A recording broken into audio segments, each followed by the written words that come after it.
నమస్తే, welcome to our channel. అయితే నిన్న బీఆర్ఎస్ పార్టీ కల్వకుంట్ల కవితని పార్టీ నుండి అధిష్టానం సస్పెండ్ చేసింది. అయితే ఇదే అంశం పైన ఈరోజు కవిత ప్రెస్ మీట్ కూడా పెట్టడం జరిగింది. అయితే ఒకసారి ప్రెస్ మీట్లో ఏం మాట్లాడారు, అలాగే కవిత ముందు ఏం జాగ్రత్తలు తీసుకోబోతున్నారు, అలాగే ఇంకా పార్టీ పెట్టబోతున్నారు అనేది కూడా ఒకసారి ఇక్కడ ఉన్నటువంటి తెలంగాణ జాగృతి కార్యకర్తలు అవ్వచ్చు, అలాగే ఇక్కడ ఉన్నటువంటి నాయకులను కూడా అడిగి తెలుసుకునే ప్రయత్నం చేద్దాం. నమస్తే అన్న. సో ఈ కవితని సస్పెండ్ చేసిన తర్వాత ముందు స్టెప్ ఏం తీసుకోబోతున్నారు? ఫస్ట్ సస్పెండ్ ఎందుకు చేసిరు, ఏ రకంగా చేసిరు అన్నటువంటి ఒక చిన్న బాధల్లో ఉన్నాము. తప్పకుండా ఇంకొక 2-3 రోజులలో ఖచ్చితంగా భవిష్యత్ కార్యాచరణ తీసుకోబోతున్నాం. సరే, కవితక్క కానీ సస్పెండ్ చేసిరు, ఇంటి ఆడపడుచు, పార్టీ పరంగా 20 సంవత్సరాలు సేవ చేసింది, 2 సార్లు అధికారం రావడానికి కూడా తన వంతుగా ఓవైపు జాగృతి సంస్థని పెట్టుకుంటూ మరొక వైపు ఉద్యమకారులను, కార్యకర్తలను, యువకులను, మహిళలందరినీ కూడా మమేకం చేస్తూ 2 సార్లు అధికారం తీసుకురావడంలో కీలక పాత్ర వహించింది కవిత గారు.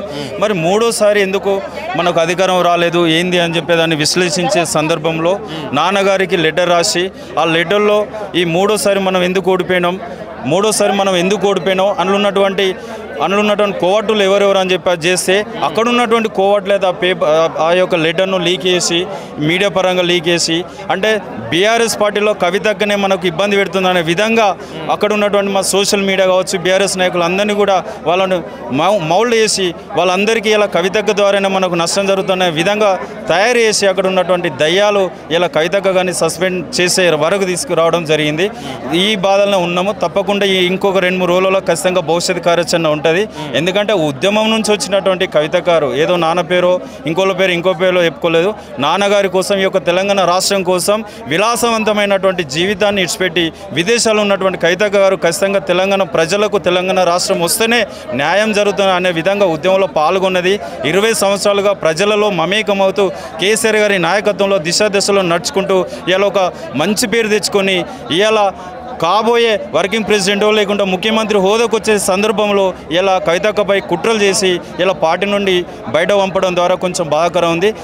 అయితే చూస్తున్నాం, మీరు ఇప్పుడు జనరల్గా ఏదైతే ముఖ్యమంత్రి అవ్వచ్చు, ఇంకా అధిష్టానంలో నెక్స్ట్ స్థాయికి వెళ్ళే కవితని కావాలని సస్పెండ్ చేశారని చెప్పి మీరైతే ఏదైతే అంటున్నారో, ఈ హరీష్ రావు అవ్వచ్చు, సంతోష్ రావు అవ్వచ్చు, వీళ్ళపైన ఏదైతే కీలక వ్యాఖ్యలు చేసిందో అది ఏకీభవిస్తున్నారో మీరు ఆ వ్యాఖ్యలతోటి?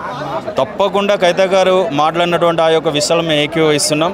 ఈ రోజు కూడా ప్రెస్ ముంగట కూడా కవితక్క గారు హరీష్ రావు కావచ్చు, సంతోష్ రావు కావచ్చు ఏమేమి చేసిరు, ఈ యొక్క ప్రభుత్వం 3వసారి రాకుండా ఏ రకంగా కుట్ర అన్నది, అదేవిధంగా 2018లో కూడా ప్రభుత్వం ఫామ్ కాకుండా మొన్ననే వంటేరు ప్రతాప్ రెడ్డి కాంగ్రెస్లో ఆయన చాలా స్పష్టంగా చెప్పిండు, ఇగో హరీష్ రావు గారు వచ్చి కేసీఆర్ గజ్జల్లో గెలవద్దు, గెలిస్తే మళ్ళీ ముఖ్యమంత్రి అవుతాడు కాబట్టి ఆయన ఓడగొట్టాలని చెప్పి కాంగ్రెస్లో ఉన్నటువంటి వంటేరు ప్రతాప్ రెడ్డికి ముడుపులు ముట్టినని చెప్పి ఆయననే కాంగ్రెస్లో ఉన్నప్పుడు చెప్పడం జరిగింది.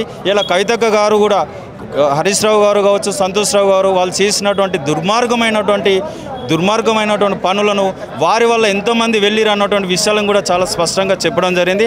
తప్పకుండా హరీష్ రావు, సంతోష్ రావు చేసిన వాటికి కవిత గారు అన్న వాటికి మా జాగృతి తరపున మేము అందరం కూడా ఏకీభవిస్తున్నాం. అయితే మీరు చెప్పండి, కవిత ఏదైతే ఉన్నారో ఆవిడ స్టార్టింగ్ అంటే బీఆర్ఎస్ పార్టీ స్టార్టింగ్ నుంచి కూడా, అయితే కవిత ఎవరైతే ఉన్నారో బీఆర్ఎస్ పార్టీ స్టార్టింగ్ నుండి కూడా ఉన్నారు, బీఆర్ఎస్ పార్టీలో తెలంగాణ ఉద్యమ నుంచి కూడా ఉన్నారు. అయితే హరీష్ రావు అవ్వచ్చు, సంతోష్ రావు అవ్వచ్చు, వీళ్ళందరినీ కూడా అప్పటి నుండి చూస్తూ ఉన్నారు వీళ్ళు. బట్ బీఆర్ఎస్ పార్టీలో ఉన్నంత వరకు కూడా వాళ్ళపైన ఏం మాట అనేది ఒక్క వ్యాఖ్యలు కూడా వాళ్ళపైన చేయలేదు. బట్ బీఆర్ఎస్ పార్టీ నుండి వచ్చి తెలంగాణ జాగృతి సంస్థలో ఉన్నప్పుడు వీళ్ళపైన ఇట్లాంటి కీలకమైన వ్యాఖ్యలు చేయడానికి గల కారణం ఏమైంది? అక్క అప్పుడు కూడా చేసింది, కాకపోతే ఏంటంటే ప్రెస్ కూడా చేయలేదు. అక్క వాళ్ళ నాన్నగారికి అప్పంచని చెప్తూనే ఉంది. సంతోష్ రావు గురించి, హరీష్ రావు గురించి అందరికీ తెలుసు. పార్టీలో షాడో షియం అని సంతోష్ అన్నకు ఉంది పేరు, హరీష్ అన్నకు ఉంది పేరు. ఎందుకుంటుంది అంటే వీళ్ళు నెక్స్ట్ రామన్నని అక్కని తప్పించే ఈటల రాజేందర్ కూడా అట్లనే తప్పించారు. ఎందుకు ముఖ్యమంత్రి అవుతాడు, బీసీ ముఖ్యమంత్రి అవుతారు కానీ ముద్రాజ్ బిడ్డ అని చెప్పి ఆయన కూడా తప్పించారు. అట్లా అందరినీ విజయశాంతిని కావచ్చు, అందరినీ వీళ్ళిద్దరు జరుపుకుంటూ వచ్చారు. ఇప్పుడు అక్కని కూడా జరిపారు, నెక్స్ట్ రామన్నని కూడా జరుపుతారు. జరిపి పార్టీని వాళ్ళు గుంజుకోవాలని ప్రయత్నం చేస్తారు. మెయిన్గా సంతోష్ రావు, హరీష్ రావు అనేటోళ్ళు ఇద్దరు దయ్యాలు. మా అక్క చెప్పినట్టు మేము దాన్ని ఇప్పుడు నిజంగా పార్టీ కేసీఆర్ చుట్టూ ఉన్న వాళ్ళందరూ కూడా దయ్యాలే అంటున్నారా మీరు? మెయిన్గా అందరు కాదు, వీళ్ళిద్దరే దయ్యాలు, మెయిన్గా దయ్యాలు. ఎందుకంటే పార్టీలో ఎవరైనా ఉండాలన్నా వాళ్ళకే నమస్తే చేయాలి, వాళ్ళనే జోకాలి. ఈ జోకుడు బ్యాచ్ ఉంది కాబట్టి వాళ్ళని వెంబడే కేటీఆర్ గారు గుర్తించి వాళ్ళ మీద, అక్క మీద సస్పెండెడ్ వాళ్ళ మీద చేస్తే బాగుంటుందని మా పర్సనల్ ఒపీనియన్. అయితే ఇప్పుడు సోషల్ మీడియాలో కేసీఆర్ తర్వాత కేటీఆర్ అని చెప్పి కూడా చాలామంది అంటున్నారు. బట్ మీరేమో కేటీఆర్ కాదు, కేటీఆర్ని పక్కకు తప్పించి, అలాగే ఇప్పుడు ప్రజెంట్ కవితకను కూడా తప్పించారు, అలాగే కేటీఆర్ని కూడా పక్కకు పంపించి తర్వాత వాళ్ళు పార్టీ ఇస్తున్న ప్రయత్నం చేస్తారని మీరు అంటున్నారు. బట్ బయట జనాలు ఎవరైతే బీఆర్ఎస్ కార్యకర్తలు అవ్వచ్చు, సోషల్ మీడియాలో జనాలు అవ్వచ్చు, వాళ్ళందరూ కూడా కేటీఆర్ నెక్స్ట్ సీఎం అని అంటున్నారు. ఏం చెప్తారు మీరు మరి? తప్పకుండా కేటీఆర్ గారు అవుతారు, కవితకు అవుతుంది. ఎందుకంటే ఇద్దరు కాబట్టి ఇద్దరిట్లో ఎవరైనా మేజర్గా రోల్ చేస్తారనే హరీష్ రావు గారికి భయం పుట్టి అక్కడైతే ఏ విధంగా అయితే పంపించిండో ఇదే రాసి పెట్టుకొని మీరు జీవితం ఫర్దర్గా కేటీఆర్ గారు కూడా ఇదే అవుతుంది. ఎందుకంటే లేనిపోని సంతోష్ రావు అనేటైనా ఎప్పుడు కేసీఆర్ దగ్గర ఉంటారు కాబట్టి లేనిపోని మాటలు చెప్పి వాళ్ళ ఫ్యామిలీలో చిచ్చు పెడుతారు. వీళ్ళంతా ఒకటే అని ఫ్యామిలీలో చిచ్చు పెట్టాలని చూస్తారు వీళ్ళంతా. ఓకే అన్న, థ్యాంక్ యూ.